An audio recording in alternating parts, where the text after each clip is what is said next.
दोस्तों, LIC यानी कि life insurance corporation of India के बारे में कौन नहीं जानता। लगभग 70 साल पुरानी कंपनी है। लोगों का अटूट विश्वास इस कंपनी पर है।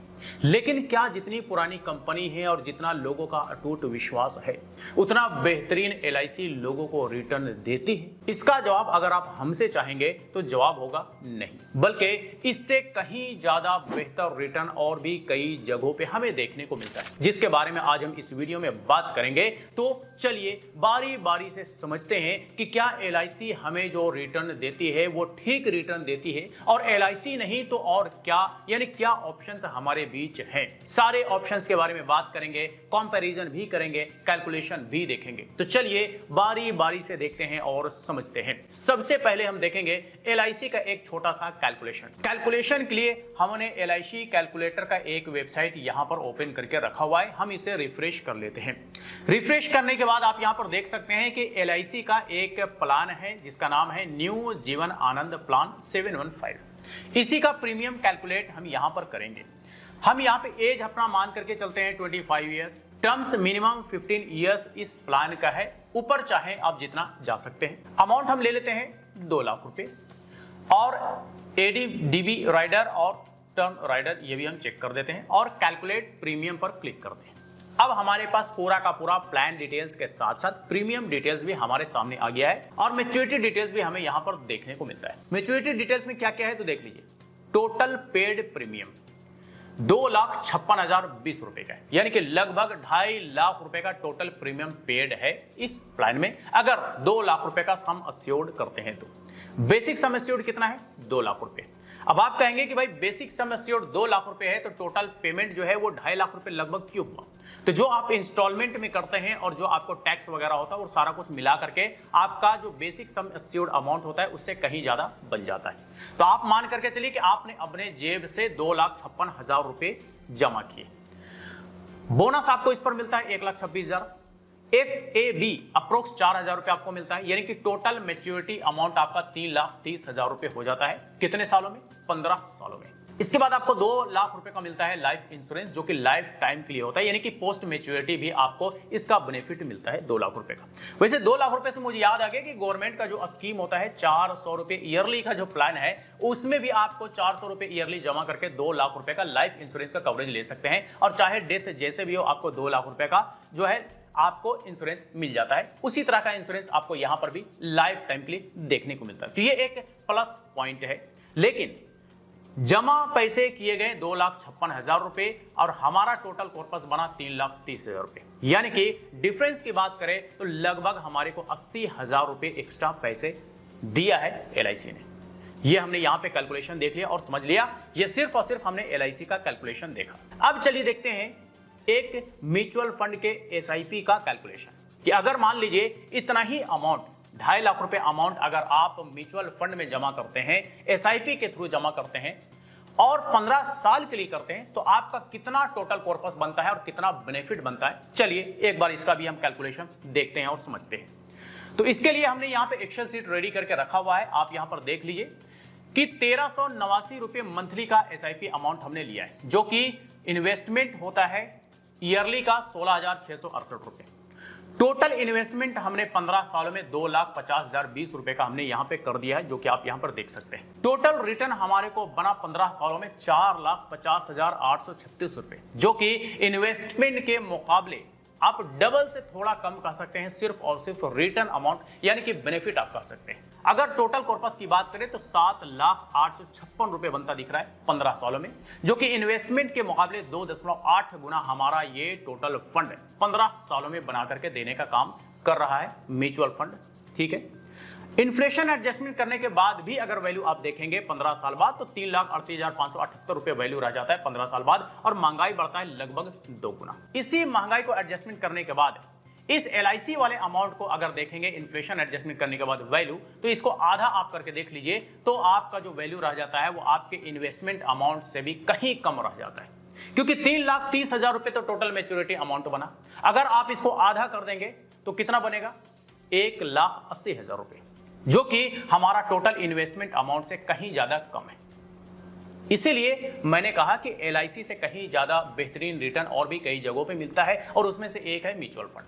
तो म्यूचुअल फंड आपने यहां पर देख लिया कि सेम अमाउंट 15 सालों में इन्वेस्टमेंट किया गया, लेकिन टोटल कॉर्पस जो है वो 7 लाख रुपए से भी ज्यादा यहां पे बनता दिखा है। अब हम रेट ऑफ इंटरेस्ट के बारे में यानी कि रेट ऑफ रिटर्न के बारे में भी आगे बात करेंगे। LIC ने कितना रेट ऑफ रिटर्न दिया है, म्यूचुअल फंड में हमने कितना रेट ऑफ रिटर्न लिया है, और तीसरा ऑप्शन हम यहां पे देखेंगे उसने कितना रेट ऑफ रिटर्न दिया है। ये हम रेट ऑफ रिटर्न भी आगे देखेंगे ताकि आपको एक रफली आइडिया लग जाए कि कहां पे कितना रेट ऑफ रिटर्न मिल रहा है और किस वजह से कौन से जगह पे हमारा जो इन्वेस्टमेंट है वो ज्यादा बन करके मिल रहा है। तो ये तो हमने देख लिया कि 15 सालों तक का SIP अगर किया जाए तो हमारा टोटल इन्वेस्टमेंट लगभग 3 गुना बन सकता है, यानी कि 3 गुना हमारे टोटल कॉर्पस बना करके दे सकता है। ये हमने देख लिया SIP का कैलकुलेशन। तो पहला LIC देखा, दूसरा LIC के मुकाबले SIP देखा, और तीसरा देखते हैं LIC के मुकाबले PPF यानी कि पब्लिक प्रोविडेंट फंड है। PPF का कैलकुलेशन हम ऑनलाइन ले लेंगे। PPF का कैलकुलेटर हम यहां पर ओपन करके रख चुके हैं। चलिए इसको रिफ्रेश कर देते हैं। रिफ्रेश करने के बाद हम यहां पे ईयरली इन्वेस्टमेंट अमाउंट लेंगे। अब ईयरली इन्वेस्टमेंट अमाउंट हम जो है एक्सेल सीट से ही ले लेते हैं। ये पूरे साल का इन्वेस्टमेंट है, तो 16,668 रुपए हम ले लेते हैं। 16,668 रुपए ये ईयरली का इन्वेस्टमेंट हो गया। ड्यूरेशन 15 साल तक का सेम होने वाला है, जो कि LIC में था और SIP में भी था। रेट ऑफ इंटरेस्ट इसका जो गवर्नमेंट ने डिसाइड किया है वो रेट ऑफ रिटर्न आपको यहां पे देखने को मिल रहा है। अब आप देख लीजिए कि लगभग 2.5 लाख रुपए का इन्वेस्टमेंट यहां पे PPF में भी हो चुका है 15 सालों में। टोटल रिटर्न की बात करें यानी कि टोटल इंटरेस्ट जो इसमें बनता दिख रहा है वो 2,02,039 रुपए बनता दिख रहा है। मैच्योरिटी वैल्यू की बात करें तो 15 साल में हमारा टोटल कॉर्पस 4,52,059 रुपए बनता दिख रहा है, यानी कि लगभग 4.5 लाख रुपए हमें PPF टोटल कॉर्पस बना करके देने का काम कर रहा है। तो ये हमने PPF का भी कैलकुलेशन देख लिया। अब चलिए तीनों को कंपैरिजन देखते हैं और समझते हैं कि आखिर किसने कितना ज्यादा रिटर्न दिया और दिया तो क्यों दिया। तो इसके लिए हम चलेंगे एक्सेल शीट पे वापस से। आप यहां पर देखिए कंपैरिजन, मैं थोड़ा सा इसे जूम कर देता हूं, आप देख लीजिए। रेट ऑफ रिटर्न आपको यहां पर देखने को मिलेगा, यहां पर आपको इन्वेस्टमेंट अमाउंट देखने को मिलेगा, यहां पर आपको टोटल प्रॉफिट यानी कि रिटर्न अमाउंट देखने को मिलेगा, यहां पर आपको टोटल कॉर्पस देखने को मिलेगा। सबसे पहले LIC का देखिए। LIC में इन्वेस्टमेंट 2.5 लाख रुपए लगभग किया गया 15 सालों में। टोटल प्रॉफिट बना 15 सालों में 80,000 रुपए का, प्लस हमें जो उसमें देखने को मिलता है लाइफ इंश्योरेंस लाइफ टाइम के लिए, जो कि 400 रुपए ईयरली के हिसाब से आपको गवर्नमेंट में भी वो सेम लाइफ इंश्योरेंस देखने को मिल सकता है सेम अमाउंट का। अगर टोटल कॉर्पस की बात करें तो LIC हमें 15 सालों में 3,30,000 रुपए बना करके दे सकता है। हो सकता है थोड़ा ज्यादा भी बना करके दे दे, कम भी बना करके दे दे, लेकिन जो कैलकुलेशन में हमने देखा वो सेम ये अमाउंट हमने देखा। तो यानी कि जो LIC है वो हमारे को 3.5% से भी कम रेट ऑफ रिटर्न देने का काम किया है, यानी कि इंटरेस्ट जो रहा है वो लगभग 3.5% से भी कम रहा है, जैसे कि आपने यहां पर देखा। अब LIC के मुकाबले हम PPF का कैलकुलेशन देखते हैं। PPF का आप देखेंगे सेम 2.5 लाख रुपए का लगभग इन्वेस्टमेंट किया गया PPF में ईयरली के हिसाब से। टोटल प्रॉफिट बना 2,02,039 रुपए और टोटल फंड जो PPF में बना 15 साल में वो 4,52,059 रुपए, यानी कि लगभग 4.5 लाख रुपए का टोटल फंड जो है वो PPF बना करके दे रहा है। कितने सालों में? 15 सालों में। PPF भी उतना ही गारंटीड है जितना कि LIC है, क्योंकि LIC भी गवर्नमेंट ऑन्ड है और PPF भी गवर्नमेंट ऑन्ड है। तो रिस्क आपको दोनों में देखने को नहीं मिलता और आपको टैक्स में बेनिफिट जो है वो दोनों में देखने को मिलता है। कई सारे LIC के फंड में नहीं देखने को मिलता है, लेकिन PPF के हर एक इन्वेस्टमेंट में आपको कुछ कंडीशन के साथ टैक्स में बेनिफिट देखने को मिलता है। ठीक है, तो LIC भी रिस्क फ्री है और PPF भी रिस्क फ्री है, लेकिन LIC में रेट ऑफ रिटर्न बहुत कम है और PPF में रेट ऑफ रिटर्न बहुत ज्यादा है, या कहिए तो हाफ एंड डबल का फर्क है LIC और PPF के रेट ऑफ रिटर्न में। इसी वजह से LIC के मुकाबले जो PPF का टोटल कॉर्पस है वो कहीं ज्यादा यहां पे बनता दिख रहा है।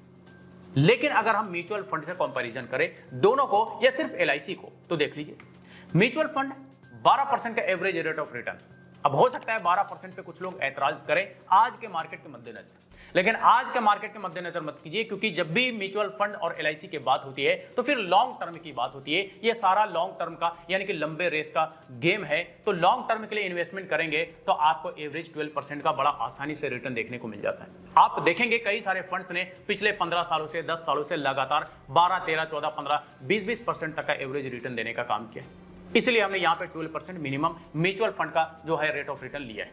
टोटल इन्वेस्टमेंट म्यूचुअल फंड में भी मंथली कर करके 2.5 लाख रुपए का किया गया 15 सालों में। प्रॉफिट इसमें बना 4,50,834 रुपए। जी हाँ, 4.5 लाख रुपए लगभग सिर्फ और सिर्फ प्रॉफिट बना म्यूचुअल फंड में, यानी कि जितना टोटल फंड पीपीएफ में यहां पे बनता दिख रहा है उतना सिर्फ और सिर्फ म्यूचुअल फंड में हमें रिटर्न बनता दिख रहा है।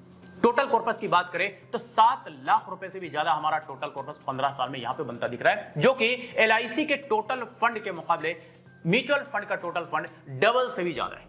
जी हाँ, डबल से भी ज्यादा है, कह सकते हैं लगभग 2.5 गुना या 2.5 गुना से थोड़ा कम हमारा म्यूचुअल फंड का टोटल कॉर्पस यहां पे बनता दिख रहा है। तो जो मैंने शुरू में कहा था कि एलआईसी फायदेमंद नहीं है, ना होने की वजह क्या था, वो ये था कि पीपीएफ कहीं ज्यादा एलआईसी के मुकाबले टोटल रिटर्न देने का काम करता है, म्यूचुअल फंड तो डबल से भी ज्यादा टोटल फंड बना करके देने का काम कर रहा है, तो फिर एलआईसी के साथ क्यों जाना। तो ये हमने यहाँ पे कंपैरिजन देख लिया एलआईसी, पीपीएफ और म्यूचुअल फंड का। तो दोस्तों अब आपको ये समझ में आ गया होगा, और जो मैंने शुरू में कहा कि एलआईसी वाकई फायदेमंद है, तो मैंने कहा नहीं, ना होने की वजह मैंने यहां पे आपको बता दिया। आपको भी समझ में आ गया होगा कि एलआईसी के मुकाबले पीपीएफ कहीं ज्यादा फायदेमंद है और म्यूचुअल फंड तो और भी कहीं ज्यादा फायदेमंद है, कहिए तो डबल फायदा आपको देखने को मिल जाता है। तो इसीलिए एलआईसी फायदेमंद नहीं है, बल्कि आज के डेट में अगर एलआईसी में इन्वेस्टमेंट किया जाता है या कोई इन्वेस्टमेंट करने के बारे में विचार कर भी रहा है, तो आप समझिए कि आपको इन्फ्लेशन एडजस्टमेंट करने के बाद वैल्यू जो बनेगा वो आपके इन्वेस्टमेंट के मुकाबले कहीं कम बनेगा। जैसे कि आपने यहाँ पे एक एलआईसी के प्लान में देखा कि टोटल इन्वेस्टमेंट तो किया गया लगभग 2.5 लाख रुपए, लेकिन इन्फ्लेशन एडजस्टमेंट करने के बाद वैल्यू जो देखा वो लगभग 1,80,000 रुपए रह गया, जो कि इन्वेस्टमेंट के मुकाबले कहीं कम होता दिख रहा है। तो इसीलिए मैंने कहा कि एलआईसी के मुकाबले और भी बहुत सारे ऑप्शंस हमारे पास मौजूद हैं, रिस्क फ्री भी है, गवर्नमेंट ऑन भी है, बिल्कुल टेंशन फ्री इन्वेस्टमेंट करें और वहां से बेहतरीन रिटर्न के साथ साथ एक बड़ा कॉर्पस ले सकते हैं। चाहे आप पीपीएफ में इन्वेस्टमेंट करें, चाहे आप एफडी में करें, आरडी करें, लगभग हर जगह पे आपको एलआईसी के मुकाबले कहीं ज्यादा रिटर्न देखने को मिलता है। अब देखिए, मैं यहाँ पे एलआईसी को बायकॉट करने की बात नहीं कर रहा, बल्कि जस्ट मैं कैलकुलेशन के आधार पर यह बताने की कोशिश कर रहा हूं कि एलआईसी के मुकाबले कई सारे इन्वेस्टमेंट के ऑप्शंस हैं जहां पर कहीं ज्यादा बेहतरीन रिटर्न हमें देखने को मिलता है, और लॉन्ग टर्म में एलआईसी के मुकाबले कहीं ज्यादा और कहीं बड़ा हमें कॉर्पस देखने को मिलता है। तो आई होप कि अब आपको भी ये समझ में आ गया होगा कि एलआईसी दरअसल उतना ज्यादा फायदेमंद नहीं है जितना बताया गया, जितना समझाया गया, जितना लोगों को मोटिवेट किया गया। दरअसल कई सारे ऑप्शंस है जहां पर एलआईसी के मुकाबले 1.5 गुना, 2 गुना, 2.5 गुना, 3 गुना तक आपको टोटल कॉर्पस देखने को मिलता है, और यहां पे हमने कैलकुलेशन में देखा भी और समझा भी। तो चलिए आज तक के लिए इतना ही। इससे रिलेटेड अगर फिर भी कोई सवाल हो, क्वेरी हो, तो आप हमें कमेंट करके पूछ सकते हैं। फिर मुलाकात होती है किसी नए वीडियो के साथ, तब तक के लिए बाय बाय।